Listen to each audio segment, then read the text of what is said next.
Hey guys, it's Katie. Welcome back to my channel. I am so glad that you guys are here. I'm feeling pretty cozy today. I'm chilling in my reading chair.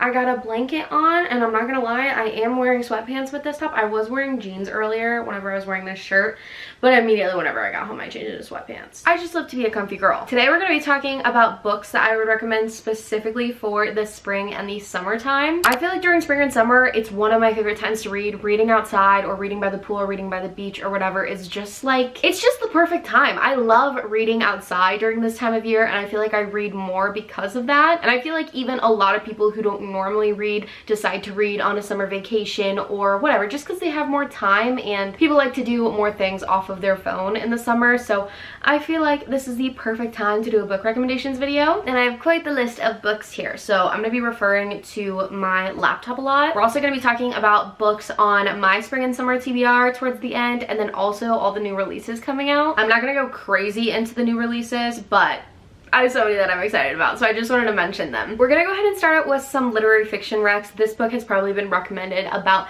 a billion times, but this is one of my favorite books ever, and I will never stop recommending it, and that is Daisy Jones and the Six. This is by Taylor Jenkins Reid, and if you haven't heard of this book, it's basically about a band in the 70s and how they come to be a band. And it's just about the rock star lifestyle and all the behind the scenes of that, and it's just super interesting, super fun, and I was just super enthralled throughout the entire book. It's also written almost like a play because they're getting interviewed and like answering questions about it, so you get every single character's point of view, which you might think is kind of confusing, but it's really not, and it's one of the most unique books that I have ever read. Another book by this author that I would recommend for this time of year is Carrie Soto is Back. She is basically, and by she I mean Carrie Soto. Carrie is like one of the best tennis players like ever, and she set so many records. She won so many championships, and basically there's this girl who is going to break her record, and whenever she figures that out, she's like, okay, I'm going back, I'm gonna start training, even though she's a lot older than most women who play tennis are. There is a subplot of romance in here, and I think the most special thing about this book though, however, is her relationship with her dad, who is her coach. I just feel like tennis kind of screams spring and summer, so I feel like that would be the perfect time to read this book.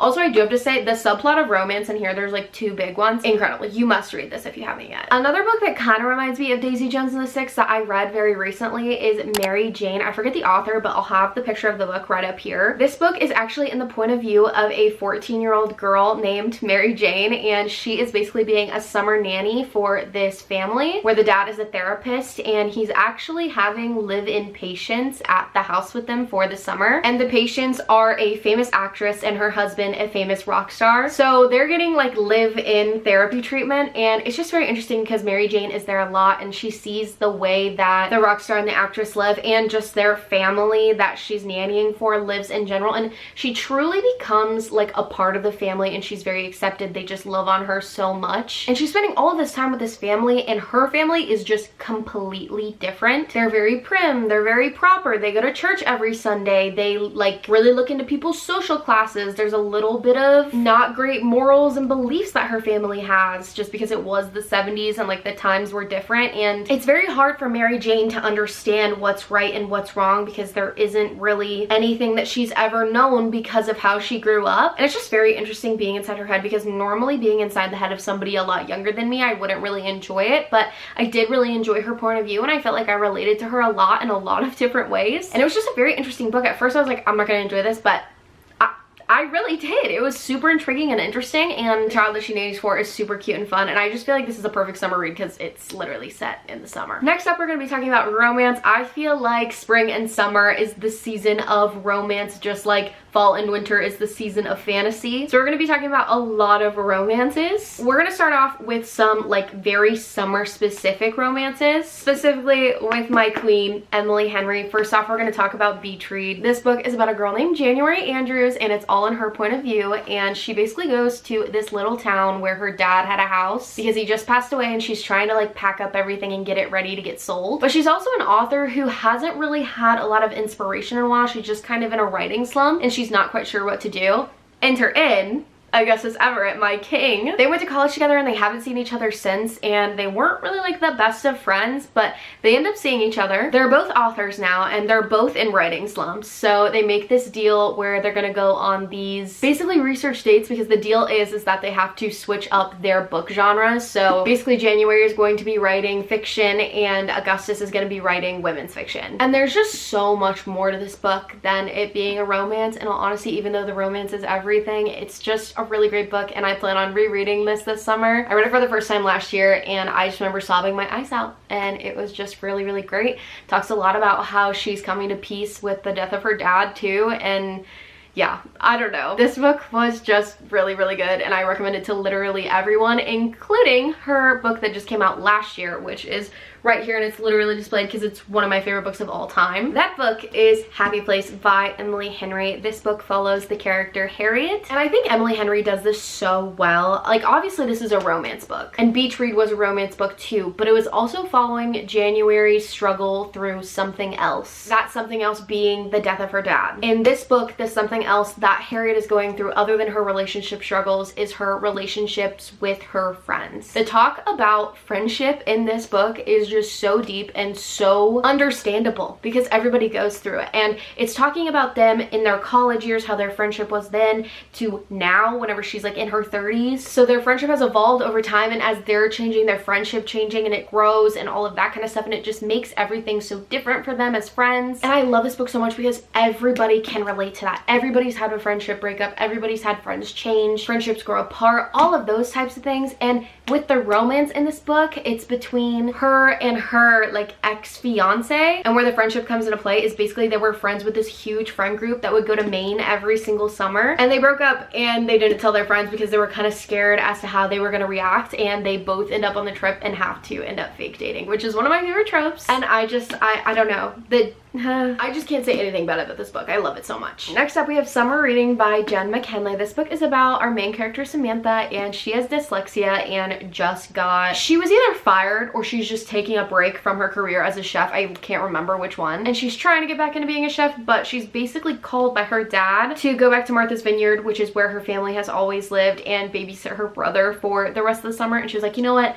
I need a break. I don't really know what I want to do with my life. So she decides to go back and babysit her brother. During that time, she meets a librarian, Bennett Reynolds. And like I said, she has dyslexia. She's just always hated reading. It's always made her very nervous and not really feel very good about herself because it's hard for her. But her dream, as silly as it sounds, is to make a cookbook, and Bennett helps her do that. And honestly, the relationship between her and her brother is very sweet, but it's also very strained just because they are half siblings and they're very far in age, and they've just never been very close. So this is like finally their chance to be able to have that sibling bond. And a lot of the book is about that. It's about her career as a chef. It's about Bennett and kind of what he's going through and why he's at Martha's Vineyard for the summer. There was one really cringy part of this book that I'm not going to talk about, and I just kind of like batted a blind eye from and acted like it didn't exist. But other than that, I really enjoyed this book. The writing is super great. It's actually in like dyslexia friendly font, which I thought was really cool too. I forget what the font's called, but I thought that was a nice touch. And yeah, I don't know, I feel like this is one that a lot of people don't talk about, but it's really good and I enjoyed it. It was just a perfect fun summery read. Then we have the Summer I Turned Pretty trilogy. We have the Summer I Turned Pretty book 1. It's Not Summer Without You book 2, and then book 3 will always have summer. These are all by the author Jenny Han, and it's also the series that's on Amazon Prime that's been going on. I think the first, well, not I think, I know the first and second season are already out because I've already watched them. I don't know if the third season's coming out this summer because it's been coming out every summer for the past 2 years, or if it's coming out in summer of 2025. I'm not really sure yet, but these books are basically about a girl named Belly who, her mom's best friend has this beach house, and so every summer they go there and they spend the summer with her mom's best friend's kids, which are Conrad and Jeremiah, and then her brother Steven. And that's just kind of always how she's known it to be every single summer. But now that she's growing up, things start happening and she starts to, I guess she's not starting to catch feelings because she's always had feelings for one of the boys, but she's finally old enough to feel confident enough to act on those feelings. And since they're a little bit older, they kind of like reciprocate those feelings a little bit now. I like these books. They give a great summery feel, and if you're looking for a very quick summery read, definitely recommend these. I'm pretty sure I finished all of these like in 2 days, if not one, and I'm pretty sure they're all like under 300 pages, if not around that 300 page mark. If you haven't read these yet, especially if you want to know what happens in this third book, because if you're Team Jeremiah,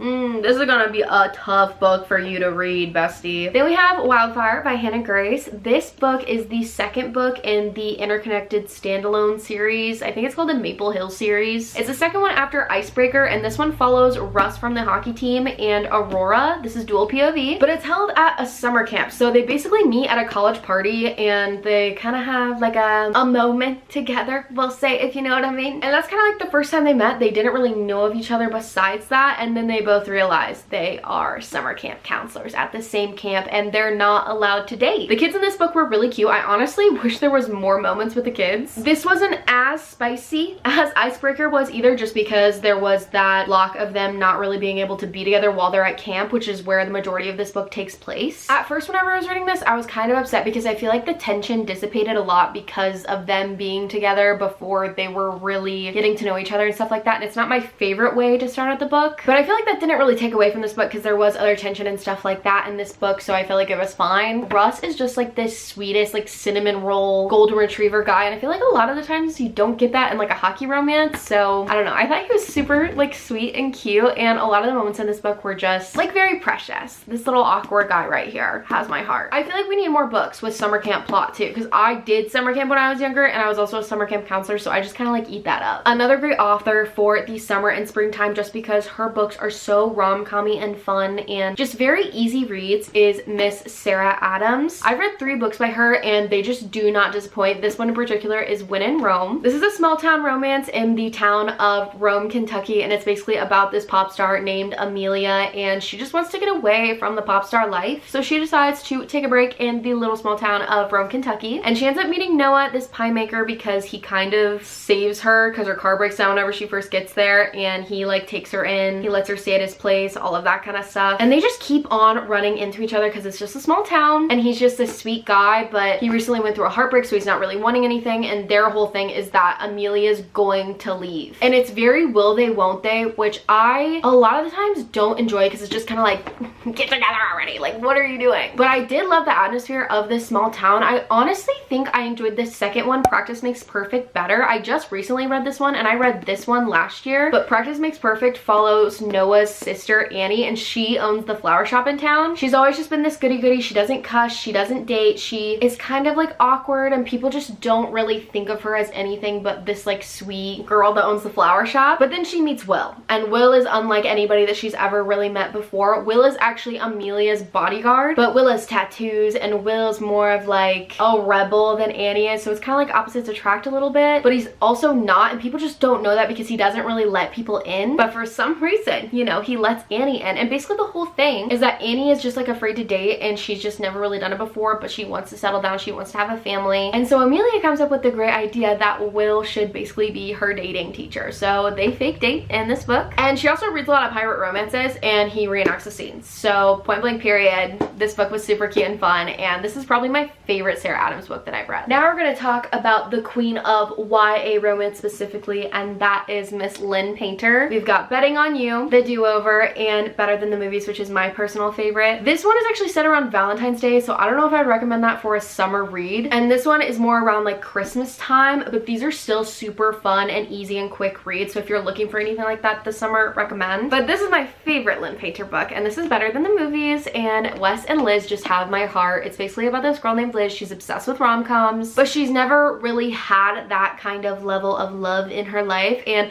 this guy comes back to town that they grew up with, but he moved away, and she basically talks to her neighbor Wes, who they're not really like friends, but they grew up together, so they're like kind of friends, but like not really, but like enemies, like they don't really like each other like that. And she's like, hey, since you're friends with Michael, you should try and like help me set us up together. And Wes agrees, and the whole goal is to get Michael to ask Liz to the prom. And at the end of the day, that's not really what Liz wants, and this book was the definition of YA rom-coms. I absolutely love this book so much. If you have not read this book, read it immediately. This is the first book that I recommend to almost everybody, depending on their age and stuff like that, but at least people my age, whenever they start reading. I just love this book so much. It's so good. I would also recommend her adult romances just because they're really fun and easy palate cleansers, so if you haven't read those yet, I would definitely give those a try too. Then we have another author that I have a ton of books by up here. I'm not going to get all of them down, but Allie Hazelwood is a great romance author too. She writes mainly STEM romances. My personal favorite is Check and Mate, which was her recent YA debut, but honestly,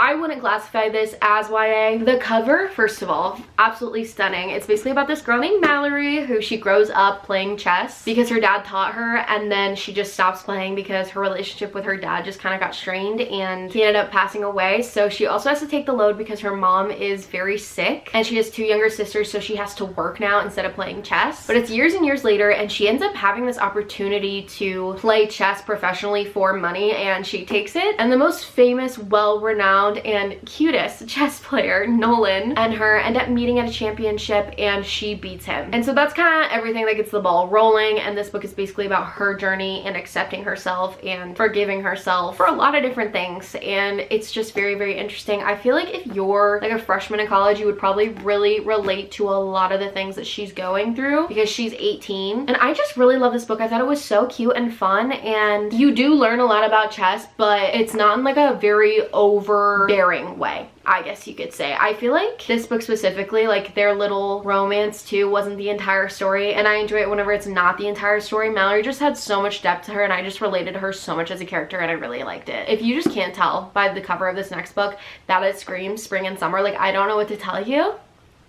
Is this not one of the most adorable covers you've ever seen in your life? This is Picking Daisies on Sundays by Liana Kinkade. I think it's Kinkade or it's Sinkade, I can't remember. This book is about a girl named Danielle who is in design school, and it's all in her point of view, and basically she runs into her old childhood friend named Levi, and they haven't talked for a really long time because she was like in love with him in high school. So they just like haven't talked since they started college, and now it's the end of college and his sister is getting married and he needs a date to the wedding. So they decide to fake date, and one thing leads to another. She gets back into the relationship with his family too, which they were like best friend, so she was super close with his family, and Levi is just so sweet and like very like endearing, and I just really like him. Like if you like Love in Other Words, I think you would really like this book because Levi reminds me of Elliot. It's also set in New York, which we love the New York vibes, and I don't know, the girl in this book, I feel like I just related to her a lot, and I don't know if you can tell, but I feel like when I relate to a character, I just like a book way more. I feel like that's like pretty common for everybody, and this book was just really cute and fun. Really quickly, I want to talk about the Maybe Meant to Be's. I've only read the first 2. They're basically Disney princess retellings. I read By the Book, I think it's called. It's the Beauty and the Beast retelling, and then I also read If the Shoe Fits, which is the Cinderella retelling.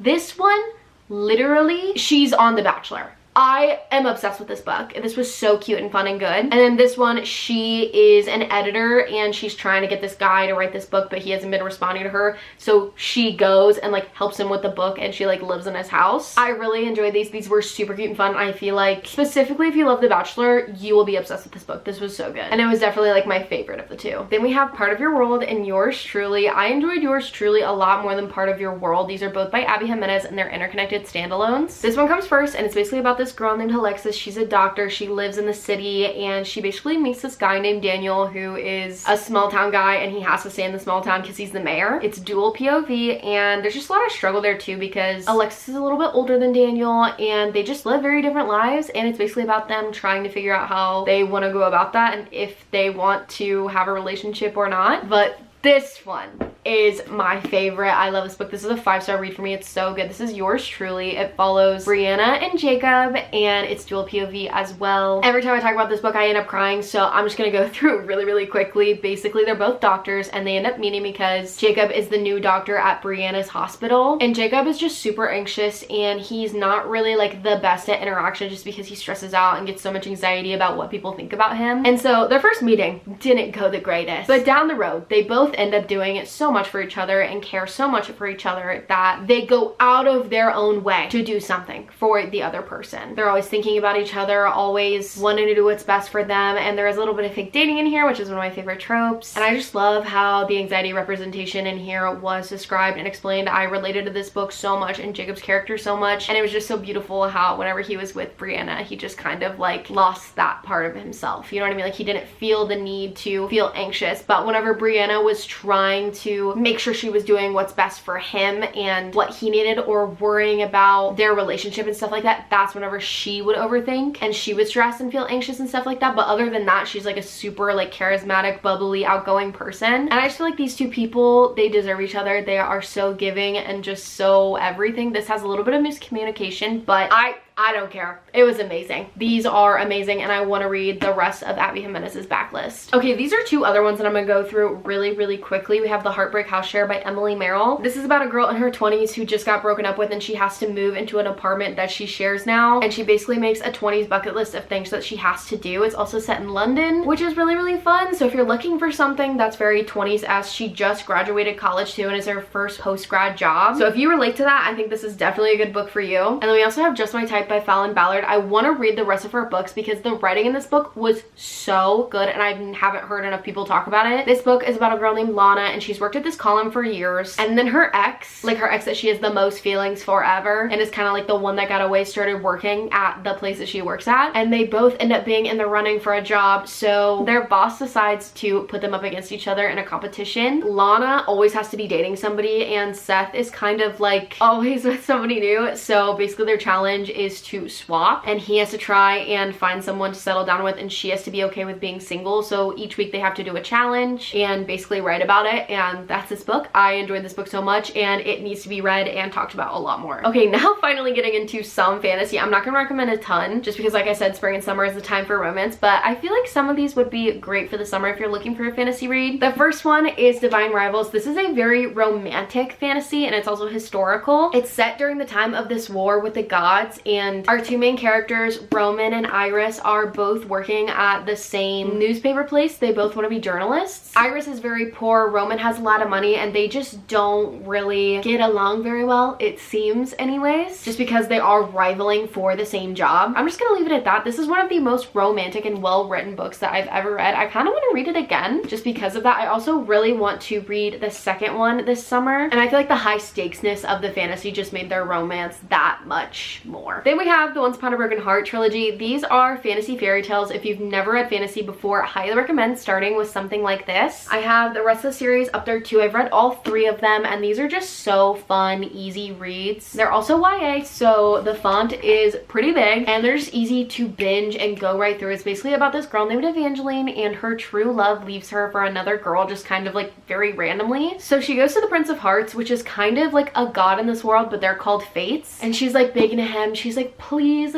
help me get my true love back, like I'll do anything. And they always say never make a deal with fate, and Evangeline quickly learns why. And this book is about her journey finding that out, and honestly, from where we start in this series, you would literally never guess the ending. It takes so many crazy twists and turns, and it's almost like a fairy tale mystery. It's super fun. I love these books so much. And then we have my favorite book of 2023, and that is Powerless by Lauren Roberts. If you enjoyed The Red Queen or The Hunger Games, this book is very similar, at least I've heard, to those. I've read The Hunger Games and I've watched all the movies. I haven't read The Red Queen, but I don't find the similarities being too much. In my personal opinion, there are trials in here, but it's just a different like world. It's just a different system. If you think that you shouldn't read this because they might be too similar, I really wouldn't worry about that. This book follows Peyton and Kai. We get dual POV in here. We actually get another POV towards the end, which is really fun. In this world, there are ordinaries and there are elites. Peyton is an ordinary posing as an elite, and basically any ordinary, if they find you, like you're out of here. You know what I mean? So they only want elites to be around, and elites do have like special powers. Some of them a little bit stronger than others, and Kai is actually a prince and the king's enforcer. So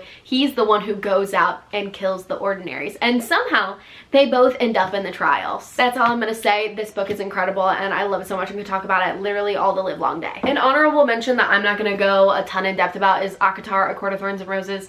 If you haven't read this series yet, just do it, okay? This is a fantasy series. It has a lot of spice in it as you get along into it, and I feel like at this point you should just read it to know what everybody's talking about if you haven't yet. Okay, now let's go ahead and get through my spring and summer TBR. We're gonna go ahead and start with literary fiction. I only have one book on here, and it has some magical realism in it, and it's called The Wishing Game. I've heard a lot about this recently, and it's been rated really high by a lot of people that have similar taste to me, and I've heard it kind of has like Matilda vibes. And from the front, as you can see, it literally looks like a magical library. Sign me up. Also, let me just preface this by saying I am really bad at fully knowing what goes on in the books that I want to read, and I like going in blind. So you're basically gonna get a clipped version of Spark Notes that may or may not actually be what happens in these books. I hope you're ready for that. Next up, we have the Chestnut Spring series. I have the first one, Flawless, up there, and it's actually on my TBR for the month of April, so Hopefully I get to it. But these are basically cowboy romances. There are 5 of them and they all follow a group of brothers. And I'm just really excited for my cowboy small town romance era this summer. Like I already said, I want to read more of Fallon Ballard's writing. She's the one who wrote Just My Type that I just talked about. These are the 2 books that she has out right now and I'm hoping to get my hands on them soon. Just super like easygoing writing. I feel like she's just not talked about enough. I also want to read Out on a Limb by Hannah Bonham Young. I know this is on Kindle Unlimited, so I think I might just read it on there first. My only thing with this book is that the old cover, the cover that I'm showing you right here, is so pretty. It's about to get traditionally published with this cover over here, but I want this cover, so I'm almost tempted to just buy it. Yep. Even though I'm trying not to, $5 if I don't know that I like them yet, but it's fine. It's gonna be fine. I also want to read You with a View. I've just seen a lot of great things and the cover just looks spring and summery. That's it. Anything by Catherine Center. I just haven't read any of her books yet and I've heard amazing things, specifically about The Bodyguard, and I know this is on Kindle Unlimited too. I can't speak. I know this is on Kindle Unlimited too now, so I figured I would just read it on there, read it from the library. More small town romances. I really want to finish the Knock 'Em Out series. This one's actually on my TBR for the month of April as well. Things We Hide from the Light is the 2nd book and Things We Left Behind is the 3rd book. I am really excited about this one, but I've just heard mixed reviews, so it makes me nervous. Then we have Archer's Voice, which I have, and it's up here in this little area with my bookends. I just feel like it's really hyped up, and so it makes me nervous to read it. I have zero idea what it's about, but I think it's a small town romance. Couldn't tell ya. I've had it on my TBR for literally like a year and a half and still haven't touched it. And then I also want to read Every Summer After by Carly Fortune. I read Meet Me at the Lake by Carly Fortune last year. Literally done showing you that. Besides the cover is beautiful. I hated that book. That's why I didn't talk about it. I didn't like it because that was one of my least favorite tropes and there was other things going on that just like didn't really make sense to me. But I really want to read this one because I've heard a lot of people rave about it. Her covers are beautiful and she also has a new one coming out. I'll put it right here. Don't know if I want to read that one. Depending on how I feel about this one, I'll probably read this one first. But we'll see. The covers are just so pretty. It just sucks that the inside isn't as good sometimes. Okay, then we have a few fantasy that I really want to read. I am going to be finishing, hopefully, the Massiverse this spring and summer. If not, at least Throne of Glass. I want to read Ruthless Vows, which I already talked about, the 2nd book in the Divine Rivals duology. And then Emily Wilde's Encyclopedia of Fairies. The 2nd one just recently came out too. I've just heard great things and it's like a cozy fantasy, which I feel like it would be perfect for spring and summer. Same thing with the Entangled with Fae series and Sorcery of Thorns. I just heard they're both like very cozy. And Sorcery of Thorns is literally about a magical library. Sign me up. I've also been hearing a lot of great things about A Fate Inked in Blood, and I also saw a really pretty version of it with pretty like blue shiny sparkling sprayed edges at Barnes & Noble, and I just want it. And I think it's about like a Viking princess or something, which sounds interesting. Haven't read anything like that. And then I also want to read this bad boy, Secret Life of Addie LaRue by V.E. Schwab, because I've been hearing a lot about it recently. I know it's been out for a while, but I just want to know what the hype is about. And we'll see if I get to this one because I'm pretty sure it's gonna make me sob my eyes out, so there's that. Okay, now into the new releases that I'm super excited about that are coming out this spring and summer. The first one I actually have in my hands because it came out today and I went to go grab it immediately. Because I'm so excited. This is Abby Jimenez's Just for the Summer. I have no idea what it's about, but I know it's a summery book and I could not be more happy to have this in my hands right now. The cover is just, it's stunning. I'm so excited. One that's also coming out this month is Funny Story by Emily Henry. You guys know how much I love her. I literally have a whole shrine to her right here. That comes out at the end of April. We also have A Novel Love Story by Ashley Poston. I really love The Dead Romantics and I'm holding out on reading The 7-Year Slip, even though I know I'm gonna love it so much, but I'm waiting to read that with my book club. So hopefully I'll get to that soon before A Novel Love Story comes out. I just absolutely love her writing, just like I love Abby Jimenez and Emily Henry's writing. She reminds me a lot of them. We also have Daydream, which is gonna be the 3rd book in the Maple Hills series. This one is Henry's book. If you know, you know. I'm so excited about this. And she's wearing a folklore cardigan. Are you kidding me? She's a Swiftie? Immediately yes. And then Not in Love by Allie Hazelwood. I love Allie Hazelwood and I'm pretty sure this is another STEMness romance by her. And then the book that I'm most excited for, Reckless. Guys, you don't even know. You don't even know how excited about this I am. It comes out in July, okay? And this is gonna be the 2nd book in the Powerless series. I think it's a trilogy actually, but who knows? Hopefully it's gonna be longer than that. Also Powerful, which is a Powerless novella about Adina and her story, is gonna be coming out at the end of April too, and I am just super stoked for that. Okay, those are all the books on my spring and summer TBR and all the books that I would recommend to you guys for spring and summer. If you guys have any thoughts on these books that I talked about or any recommendations for me for the spring and summer, please leave them down below. And also comment down below the sun emoji if you watch until this point in the video, so I know who the real ones are. If you want to keep up with me on a daily basis, don't forget to follow my Instagram, TikTok, and my Goodreads, especially my Goodreads if you want to keep up with what I am reading in real time. And yeah, I think that's it. I hope you guys got a good rec or two out of this video, and I hope you guys are all having a wonderful day and are excited for the spring and summertime. And yeah, I'll see you guys in the next video. Bye guys. Also powerful. Hello? Okay. Oh, wow.